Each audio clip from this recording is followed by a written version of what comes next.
ओम शांति।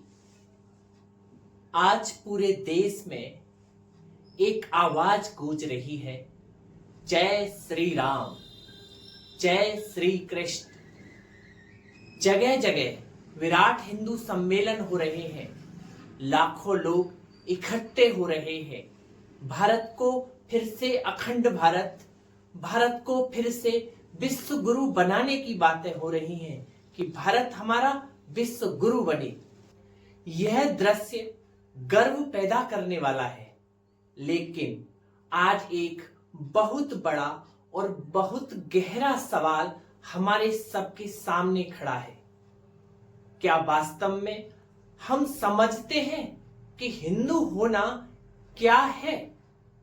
क्या वास्तव में हम जानते हैं कि सनातन संस्कृति केवल नारे लगाने का नाम नहीं है, या केवल जीवन जीने की श्रेष्ठ एक पद्धति नहीं है? हम प्राचीन सभ्यता की बात तो करते हैं, लेकिन क्या हमने अपने संस्कारों को उतना ही प्राचीन और पवित्र रखा है? हम सभी जानते हैं भारत स्वर्ग था, कभी उसको सोने की चिड़िया कहते थे, लेकिन आज यदि दुख और अशांति, व्यसन और हिंसा और अविश्वास अगर बढ़ रहा है तो इसका कारण बाहर नहीं, हमारे भीतर कहीं न कहीं है। आज इस वीडियो के माध्यम से हम अपनी भावनाओं में नहीं, वास्तविकता में उतरकर आप सभी से बात करेंगे कि सनातन संस्कृति है क्या। ये जो हिंदू शब्द हम जो बार बार कह करके अपने आप को संबोधित करते हैं कि हम हिंदू हैं, वास्तविकता में क्या इसका अर्थ है? क्या हम इसके वास्तविक अर्थ को जानते हैं कि हमारे जो पूर्वज थे, जो देवी देवता थे, वो कौन थे? और भारत को फिर से महान बनाने की शुरुआत कहां से होनी चाहिए? जो भारत महान था, ग्रेट इंडिया हम कहते हैं, लेकिन वो भारत महान बनाने की शुरुआत होगी कैसे, कहां से होनी चाहिए? वास्तव में सनातन संस्कृति का वास्तविक स्वरूप, सनातन का जो अर्थ है वो है क्या?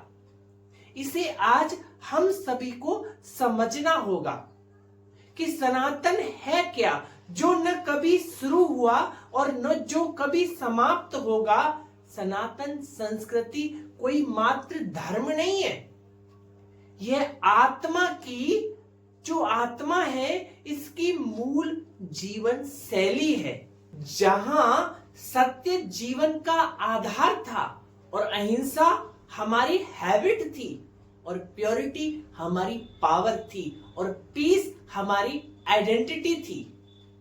हमारे जो पूर्वज थे, हमारे जो देवी देवता थे, केवल वो पूजनीय मूर्तियां नहीं थे, वो वास्तव में श्रेष्ठ मानव आत्माएं थी।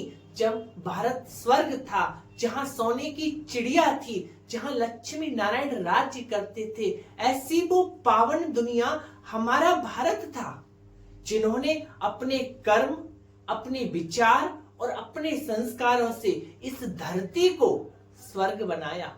स्वर्ग कोई ऊपर नहीं, स्वर्ग की हम बात करते हैं कि फलाना स्वर्ग गया, ऊपर नहीं। स्वर्ग हमारा ये भारत देश था, जहां देवी देवताएं राज्य करते थे।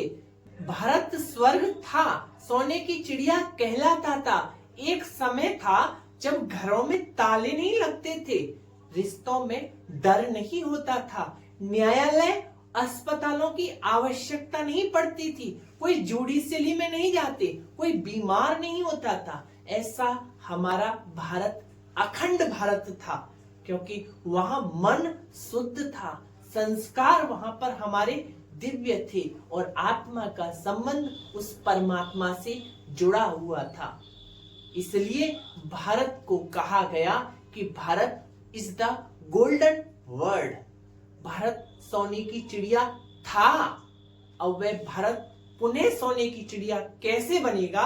भारत स्वर्ग था, सोने की चिड़िया था, लेकिन आज हमारे पास संसाधन है, टेक्निक है, नॉलेज है, लेकिन है नहीं तो क्या, सिर्फ पीस नहीं, शांति नहीं। उसके लिए हम भटक रहे हैं कि कहीं से कोई थोड़ी सी शांति दे दे, कहीं से कोई थोड़ा प्यार दे दे, कहीं से कोई थोड़ा सुख दे दे।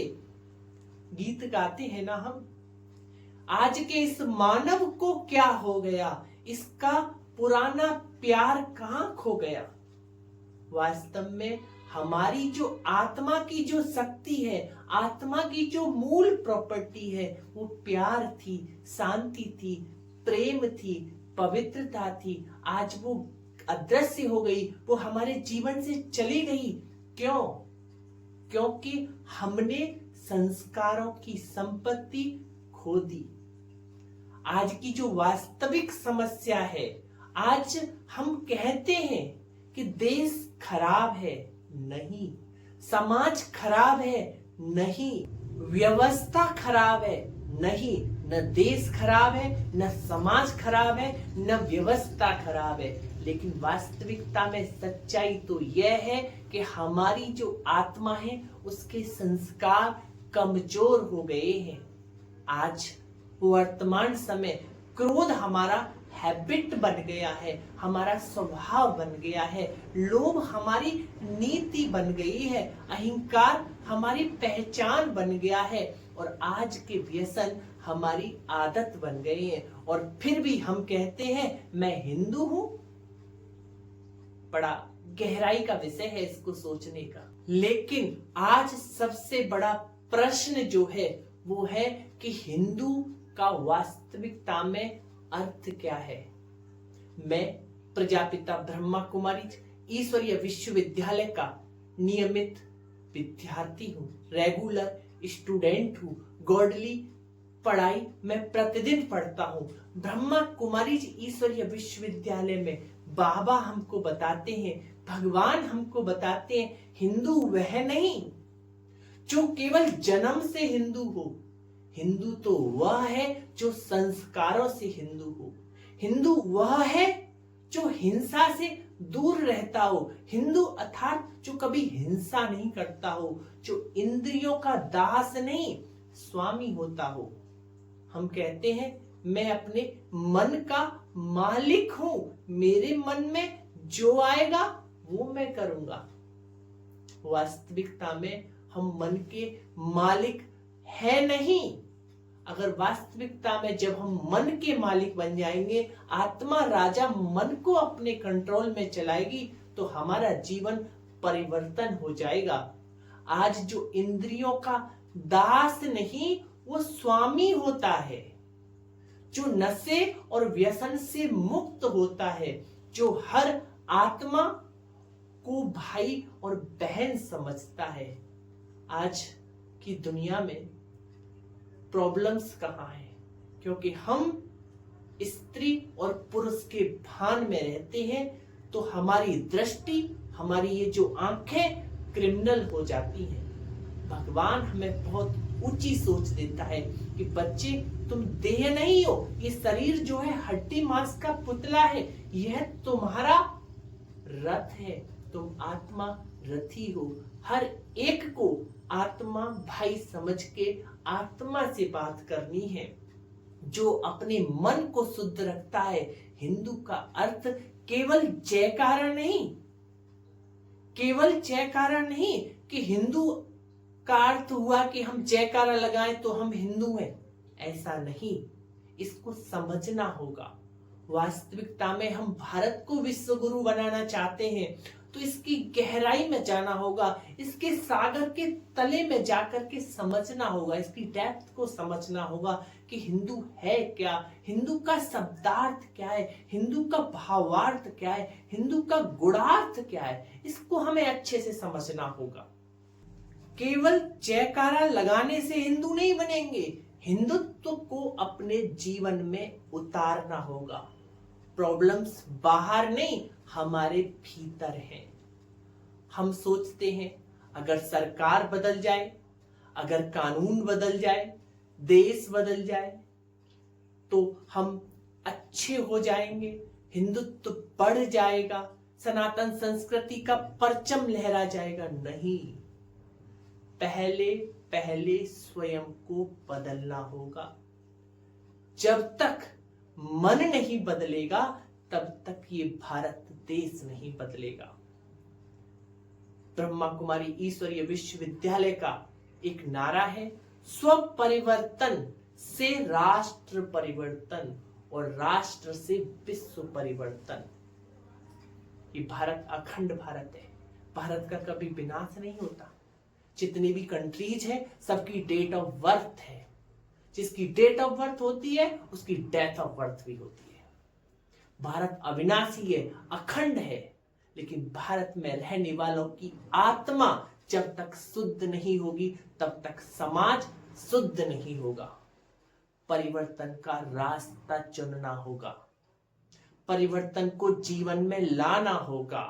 अपनी बुराइयों का, अपने व्यसनों का, अपनी अशांति का परिवर्तन हमें करना होगा।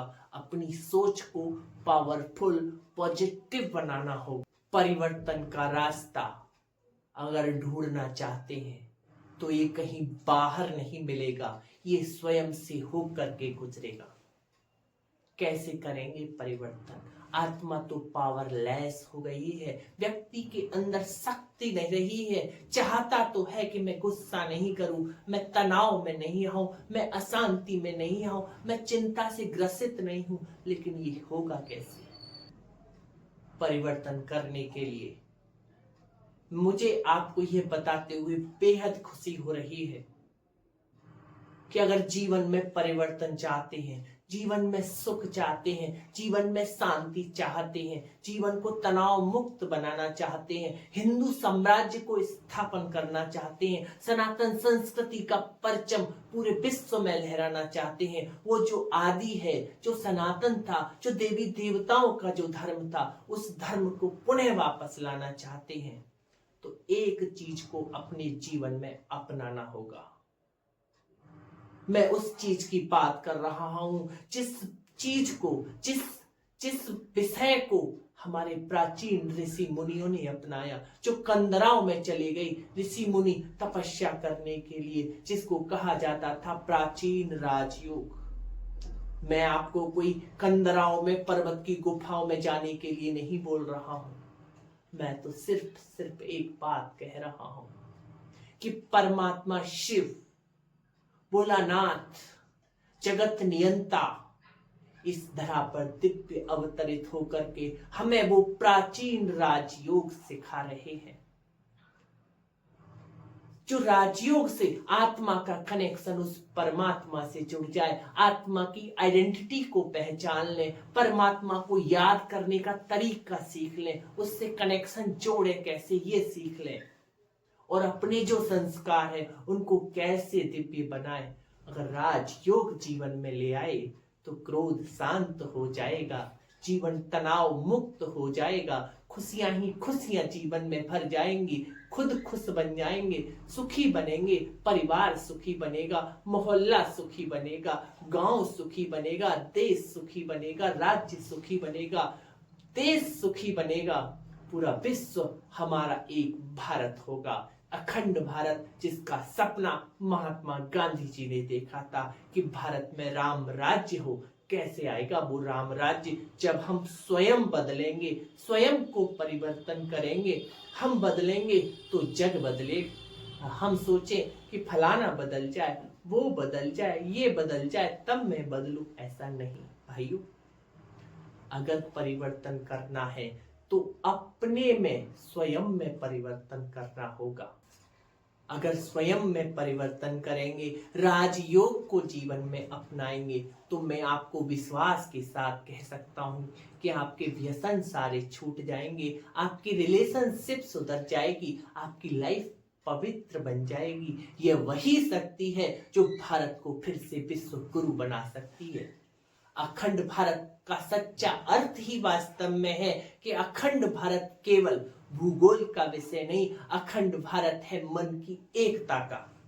अखंड भारत है दिलों का मेल, अखंड भारत है संस्कारों की समानता। जब हम सभी भारतीय अपने को आत्मा समझेंगे, सभी को भाई बहन मानेंगे और परमात्मा जो हमारा पिता है उसको पिता के रूप में स्वीकार करेंगे, तो अब भारत को कोई भी तोड़ नहीं सकता। अब निर्णय हमें लेना है। आज समय आ गया है केवल गर्व करने का नहीं, केवल नारे लगाने का नहीं, जागृति का समय है। अभी हम महाशिवरात्रि का पावन पर्व मनाने वाले हैं। महाशिवरात्रि की बेला अर्थात जागरण, जागरण की बेला वो परमात्मा हमको जगाने के लिए आया है। वो हमसे 5 बुराइयां मांग रहा है कि बच्चे काम, क्रोध, लोभ, मोह, अहंकार ये तुम मुझे अर्पित कर दो। 5 बेर हम शिव बाबा पर चढ़ाते हैं, अर्थात बेर माना बैर, अपने जीवन में से निकालकर उस परमात्मा पर अर्पण कर सिंगाड़े जैसे गुड़ जीवन में धारण कर लो। अगर हम वास्तव में सच में भारत को विश्व गुरु बनाना चाहते हैं, सनातन संस्कृति को जीवित रखना चाहते हैं, तो शुरुआत करनी होगी अपने मन से, अपने संस्कारों से, अपने जीवन से। जब हर हिंदू सच्चा हिंदू बन जाएगा, जब हर आत्मा उस परमात्मा से कनेक्शन जोड़ लेगी, जब हमारा कनेक्शन उस परमात्मा से जुड़ जाएगा, तब भारत फिर से स्वर्ग बन जाएगा। भारत सोने की चिड़िया बन जाएगा, भारत स्वर्ग बन जाएगा। वो भारत जिसके लिए आज भी हम गीत गाते हैं, जहां डाल डाल पर सोने की चिड़िया करती थी बसेरा, वो भारत देश था मेरा। ऐसा भारत देश, ऐसी स्वर्णिम दुनिया जहां मनुष्यों में तो इतना प्रेम होगा कि जानवरों में भी इतना प्रेम होगा कि शेर और गाय भी एक घाट पर पानी पिएंगे। ऐसी घी दूध की नदियां बहेंगी, सोने के महलों में, सोने के सिंगानों में, सिंहासन में हीरे रतन जड़ित ताज होंगे। अब वो समय आ गया है जगने का। बस क्या करना है, राजयोग सीखना है। और राजयोग सीखने के लिए आप अपने निकट के ब्रह्मा कुमारी केंद्र पर जाएं और जाकर के वहां राजयोग सीखें। अपने जीवन की बुराइयों को निकालने की पावर जब आत्मा के अंदर भर जाएगी, तो जीवन में शांति, प्रेम, ज्ञान, आनंद भर जाएगा। और हमारा भारत, हमारी जो सनातन संस्कृति, आदि सनातन देवी देवता धर्म की पुनर्स्थापना हो जाएगी, जो आज विलुप्त होने के कगार पर है। मैं तो आपसे यही विनती करना चाहूंगा, भले आप कितने भी विराट हिंदू सम्मेलन आदि करें, भले करें, लेकिन सबका एक ही उद्देश्य हो कि स्व परिवर्तन से राष्ट्र परिवर्तन और राष्ट्र परिवर्तन से विश्व परिवर्तन होगा। अच्छा, ओम शांति। जय श्री राम, जय श्री कृष्ण, भारत माता की जय, वंदे मातरम।